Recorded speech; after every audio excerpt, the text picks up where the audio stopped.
8 নং আসাম আগরতলা জাতীয় সড়কের ডলুবাড়ি এলাকায় পাথর বোঝাই একটি গাড়ি দুর্ঘটনার কবলে পড়ে চালক গাড়ির ভেতরে আটকে যাওয়ায় চাঞ্চল্য ছড়ায় এলাকায়।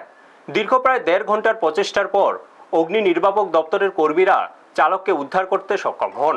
জানা গেছে, বৃহস্পতিবার বেলা প্রায় 12টা নাগাদ আগরতলাগামী একটি পাথর বোঝাই গাড়ি নিয়ন্ত্রণ হারিয়ে রাস্তার পাশের নিচু এলাকায় থাকা একটি দোকান ঘরের উপর উল্টে যায়। দুর্ঘটনার পর গাড়ির ভেতরে আটকে পড়েন চালক রহিম উদ্দিন। ঘটনার খবর পেয়ে স্থানীয় যুবকরা দ্রুত উদ্ধার কাজে নেমে পড়েন। পরে ঘটনাস্থলে পৌঁছায় অগ্নি নির্বাপক দপ্তরের কর্মীরা। প্রথম দিকে উদ্ধার কাজে সমস্যার সৃষ্টি হওয়ায় ড্রজারের প্রয়োজন হয়। পরে জেলা শাসকের নির্দেশে একে একে কয়েকটি ড্রজার ঘটনাস্থলে পৌঁছে উদ্ধার কাজে অংশ নেয়।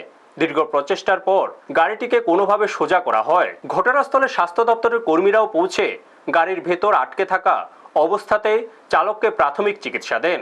পরে কাটার মেশিন দিয়ে গাড়ির একটি অংশ কেটে প্রায় 1.5 ঘন্টার পর চালক রহিম উদ্দিনকে উদ্ধার করা সম্ভব হয়।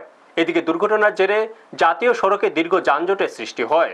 স্থানীয়দের অভিযোগ, ঘটনার অনেকক্ষণ পর ট্রাফিক দপ্তর ও পুলিশের কর্মীরা ঘটনাস্থলে পৌঁছয়।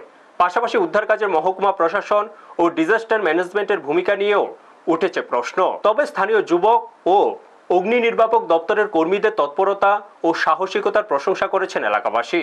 ব্যুরো রিপোর্ট, নিউজ তৎকাল 24। জায়গাতে হাইওয়ের মধ্যেই একটা বড় টিপার গাড়ি সেলফ অ্যাক্সিডেন্ট করে পাল্টি খায় পড়ে যায়। তো ড্রাইভার অনেকক্ষণ ধরে চাপা পড়া অবস্থায় ছিল।